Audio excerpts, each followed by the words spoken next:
Hello, you. You're listening to A History of Italy.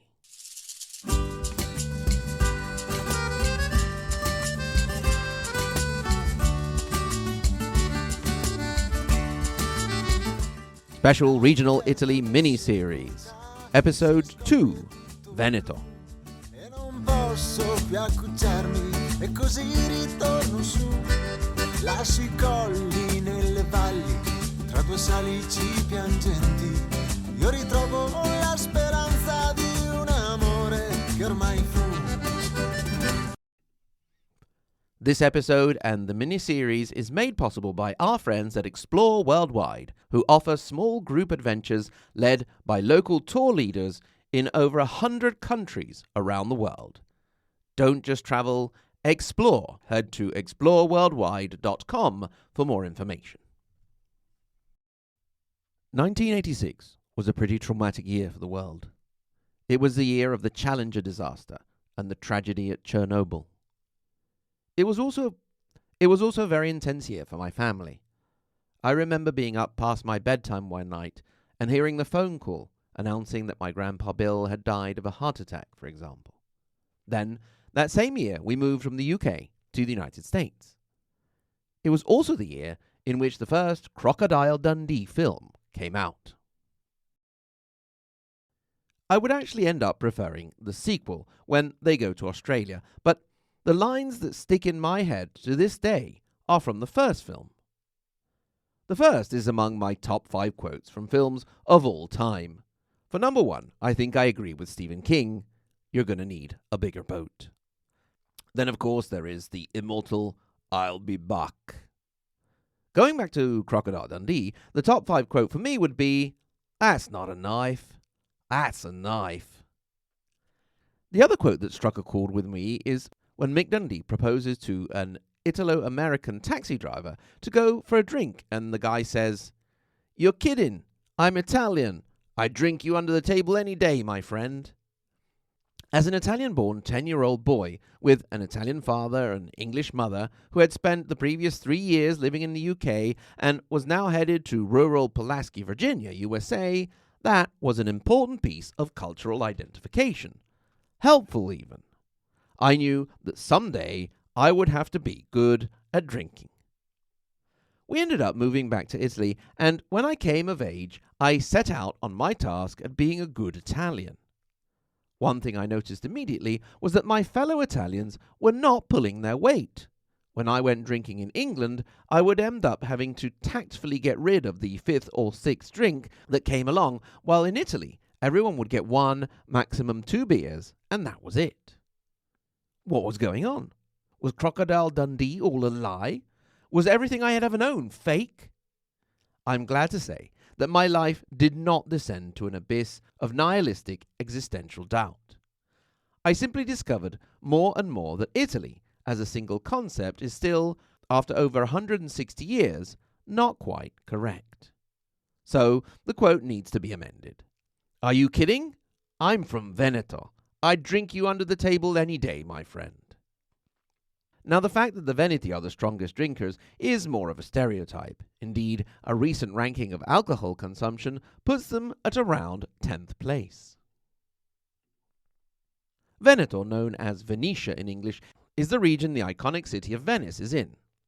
There is also another Italian region called Friuli Venezia Giulia, which is quite confusing because Venice isn't there. Anyway, since my aim and that of Explore Worldwide is to take you off the beaten track, you can't get much more beaten than the streets of Venice, so we won't spend too much time there. I would at this point highly recommend either going back to my episodes on Venice or looking up the A History of Venice podcast with Simon and Jess. I will just tell you a couple of things because you can't just ignore Venice, of course. First of all, my favourite spot is a little arched underpass, a sottoportego in Venetian, known as Sottoportego dei Preti. There, if you enter from Salizzada dei Pignater and turn around 180 degrees and look under the arch, you will find a little heart made of red brick. It is supposedly there to commemorate the story of a sailor and a mermaid. Once upon a time in Venice, there was a fisherman called Orio. One day he was out fishing, and as he was pulling in his net, he heard the voice of a young woman calling for help. He soon discovered that the cries were coming from his own net, in which he had ensnared a beautiful mermaid by the name of Melusina. The two fell in love at first sight, and from then on would meet almost every day except for Saturdays, when Melusina refused to meet Orio. He started to burn with curiosity and perhaps even jealousy. Did she have someone else she saw on Saturdays? In the end, he could stand it no longer, and went in secret to the usual meeting place on the forbidden day. In place of his beloved, he found a terrifying sea serpent. Before he could run or attack the beast, it spoke to him with the voice of his mermaid. Melusina told him that she was under a curse, that once a week transformed her into the serpent, and that only marriage could put an end to the curse. The two got married before another week could go by, and they lived several happy years together and had 3 children. Not long after the 3rd child was born, Melusina took ill and soon after died. Orio was thrown into despair, but he had his children to think of, so he continued to go out to work. He could not let them starve. He very quickly discovered that every evening when he got home, the house was tidy and in order. One day he returned home early to find a hideous sea serpent in his house, and perhaps fearing that some family member of Melusina had come to claim the children, he killed the beast. From that day on, the house was no longer tidy when he returned from work. Soon enough, Orio realized that he had not slain some overprotective mother-in-law dragon, but the embodied spirit of Melusina herself, who would come to take care of her family. It is in memory of their great love that the brick heart was placed in the position where their house once stood. I suppose the moral of this story is, if your significant other has a history of transforming into any sort of sea monster, you might want to think twice about killing one if you find it pottering around in your kitchen. Anyway, touching the brick heart is supposed to bring good luck and to fulfill your wish of love by the end of that year. Speaking of love stories, ever wonder why the gondola has the form that it does? Well, it seems that one night, 2 lovers were wandering around, looking for a place where they could be alone under the light of a shiny crescent moon, but it was nowhere to be found. Just when they were about to give up, the moon, who had watched everything from above, took pity on the 2 and came down to help them. At first they were afraid, but the moon reassured them and, dipping into the water, invited them to climb on. They did so, and the moon took them out to sea where they could be alone. Except for the moon, of course, which was sort of a third wheel, but beggars can't be choosers. That is how the gondola, with its crescent shape, came to be. So, after deciding I wouldn't talk about Venice than talking about it for ages, perhaps it's time we actually moved on. Incidentally, the Brick Heart is just around the corner from another one of my favorite places in Venice, the Arsenale. Since we've been wrapped up in the eternal topic of love, it would perhaps be the poetic consequence to head over to fair Verona and its 2 star-crossed lovers. But we can't go wandering aimlessly around Veneto. What if we get lost? Cycling, for example, is one way to get around and really take in the scenery and nature. Now, if there's one thing the Italians love, it's their cycling. And indeed, it's a great way to explore the heartland of the country, the small villages and hamlets, the winding country roads, the hills and ancient mountains. Explore Worldwide can give you an authentically Italian experience. If you or someone you know is fond of cycling, you could consider their Cycle Dolomites, Lake Garda and Venice tour. It will take you very literally off the beaten path, as bikes cannot be ridden on motorways, starting with a cycle from Merano near Venice to the very confines of Italy herself, Bolzano, where northern Italy meets its Germanic past. Then it's down to Italy's ancient gateway to northern Europe, Trento, seat of the world-changing Council of Trent, and to take in the beauty of Lake Garda. Then the lake business gets really serious with a boat ride on Garda, after which you will cycle to Verona, the city of Romeo and Juliet with its ancient Roman amphitheatre.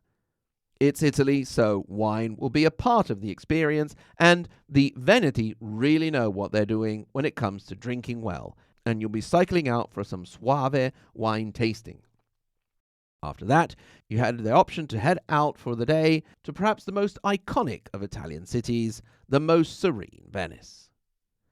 Explore Worldwide's respect for the local culture and environment extends to finding local tour leaders that can get you off the beaten track and into the heart of your adventure, and their small groups allow for a more personalized experience you will never forget. Whether it's visiting a Roman villa on the classical tour in Sicily, or a food and wine tour in the hilltop towns of Tuscany, Explore take care of everything, putting the quality of their local tour leaders front and center, so you'll truly understand the wow factor of where you are. If you're thinking about your next adventure, head to exploreworldwide.com to find out more. Don't just travel, explore. Go to exploreworldwide.com for more information. So now Explore has taken us from the province of Venezia on the eastern border of Veneto to Verona on the western border, marked by Lake Garda. To Verona on the western border, marked by Lake Garda. This natural border between the region of Veneto and that of Lombardy is also a historical one between the most serene Republic of Venice and the Duchy of Milan, although the border obviously varied. It's hard to imagine the scenic Lake Garda as a militarized border unless you try to face the traffic around the lake in peak season, which seems like a war zone. But once upon a time, these two great contenders of the Northeast actually had war fleets on the lake. In the case of Venice, they got their fleet on the lake with a feat of engineering that made history. They sailed a fleet from Venice up the Adige River, then took the ships out of the water at Rovereto using rollers, took them up a mountain to a mountain lake, crossed said lake, then put the ships on rollers again, went up one side of Monte Baldo, down the other, and then put them in the lake at the town of Torbole. Unfortunately, this incredible feat of military engineering came to no avail, as the Milanese simply sent a fleet to box in the Venetian one. Incidentally, my favorite place around Lake Garda is Sirmione, which is not actually in Veneto, but Lombardy. There you can find a castle, Castello Scaligero, whose walls stretch out into the lake to create a protected port that was used to defend ships from enemy attack. The name Scaligero comes from the della Scala house, who ruled over Verona and the surrounding areas until they were rudely ousted by the powerful Visconti of Milan, who would eventually become dukes under Gian Galeazzo Visconti at the end of the 1300s. Having mentioned Verona again and following our theme, let us now head to the city of Romeo and Juliet. In this city, I kid you not, I have actually heard someone ask if the house in Verona with its internal courtyard complete with balcony was Juliet's real house. The issue being that fictional characters don't usually have real houses. There were between the 1300s and 1400s a Cappelletti family, Capuletti, and a Montecchi family, Montague. But there was no indication that the Capulets had a Juliet and the Montagues a Romeo. The families would have indeed not been the best of friends, as the Capulets were Guelphs and the Montague Ghibellines. This was an important division in the Italian Middle Ages. The two main European powers of the era were the papacy and the Holy Roman Empire. Those who sided with the papacy were known as Guelphs, and those who sided with the empire were known as Ghibellines. Although this division was repeated all over Italy, the factions didn't always care that much about international geopolitics. If the people in the city you hated were Guelphs, then you by default were Ghibelline, and vice versa. As we said, there was probably never a Juliet in Verona, but there is a statue of her in the courtyard below her supposed balcony. There is something a little disturbing about it, since it is considered good luck to rub her boobs. Basically, the poor underage teenager is groped daily by hundreds of tourists. Aside from the beauty of its main city, the province of Verona, nestled in the foothills of the majestic Alps, sloping down to the Po Valley and to Lake Garda, has its own fascination. Part of the province is the Valpolicella Valley, where one of Italy's most famous wines is produced, Amarone. Heading out of the province of Verona, going back east, brings us to Vicenza. If you are not an ignorant beast like me, which I know, my dear constant listener, you are not, you will know that Vicenza means the archaeological genius of Renaissance architect Andrea Palladio. You can see his groundbreaking work in the Basilica Palladiana in Piazza dei Signori and in the iconic symmetry of Villa La Rotonda. Then, of course, there is the impressive Teatro Olimpico, the oldest still working indoor theatre in the world.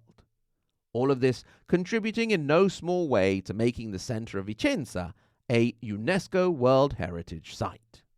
If we want to go and explore around the province of Vicenza, we could head, for example, to Bassano del Grappa, known for its strong spirit, as in the drink, distilled from grapes, grappa.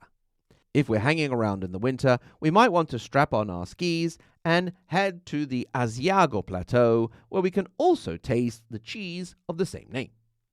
If you are looking for a particularly folkloristic event, you could head to Piazza degli Scacchi, Chess Square in Marostica, where in late autumn and early winter you can watch live games of life-size chess with characters in costume. We're ready to head out of the province of Vicenza, perhaps fueling up with a dish of baccalà alla Vicentina, Vicentina-style salted cod, and moving out on the northeastern tip of the province takes us to Belluno. Would you believe it? Belluno City is also a UNESCO World Heritage Site. But perhaps the most identifying feature of the province of Belluno is its position in the Dolomites, which influences very much of its culture, offering breathtaking views. You can go hiking or cycling, accompanied by Explore Worldwide, and if you are determined and fit enough, make your way up to the Marmolada Glacier.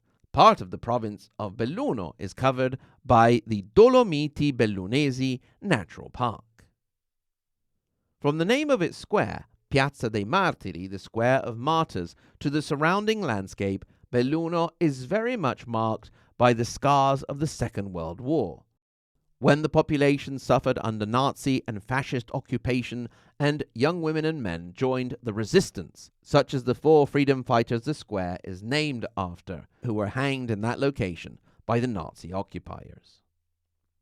Belluno was also an important location in the First World War and the fight against the Austrians, and there you can also visit bunkers, tunnels, and fortifications from that era, including many abandoned artillery batteries preserved by the freezing weather. Leaving Belluno and travelling south takes us to another of Italy's overlooked gems, Treviso.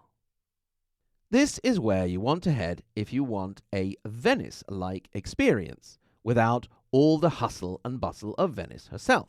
Indeed, thanks to its canal networks, Treviso is also known as the Little Venice. Perhaps the quirkiest monument in the city is the Fontana delle Tette, the booby fountain, where the water comes out, you guessed it, from the breasts of a bored-looking lady. Legend had it that in the past, in certain days, you could drink wine from them. This apparently occurred when Treviso was under the almost permanent Venetian domination, but there was a time when the March of Treviso, at least, gained considerable political importance and gave rise also to the habit of counting sheep to fall asleep. This story is tied to the historical figure of Ezzelino da Romano, who ruled over Treviso and the surrounding area in the mid-1300s, and is known as one of the earliest examples of local tyrants. He was a violent man, and he suffered from frequent insomnia. So he would get his bard to tell him stories at these times to help him fall asleep. Ezzelino's insomnia was so frequent that the bard soon became exhausted, as he was required to tell stories night after night for hours on end. One night he came up with a story about a shepherd who was in the habit of taking his sheep across a low ford in a river to graze on the other side. After a period of heavy rain, he went to the river and found that he could not cross, but he did find a small boat that could carry him and one sheep across. So, with difficulty and patience, he took one sheep over, then another, then another, then another, then another. You get the picture. As he was telling this part of the story, the bard fell asleep. Ezzelino had not fallen asleep and was enraged, so he woke up the bard to finish telling him the story. The bard, still groggy from sleep, answered, "My lord, we must wait for all the sheep to cross." Rather than get angry, Ezzelino laughed at this and, from then on, accepted from time to count his own sheep. Another way to get to sleep is to have a few extra glasses of what is perhaps Treviso's most well-known export, the sparkling, fruity white wine known as Prosecco, the most exported wine in the world. You can, of course, accompany your Prosecco with another creation from Treviso, the tiramisu. Now we have our nice Prosecco buzz, let's head south from Treviso, which either means the province of Venice, and we've been there, or keep to the southwest and head into another big hitter in important Italian cultural cities, Padova. Although almost all Italian cities have interesting central squares, the one in Padova is something else. It is one of the largest in Europe, and its central circular canal and gardens are unique.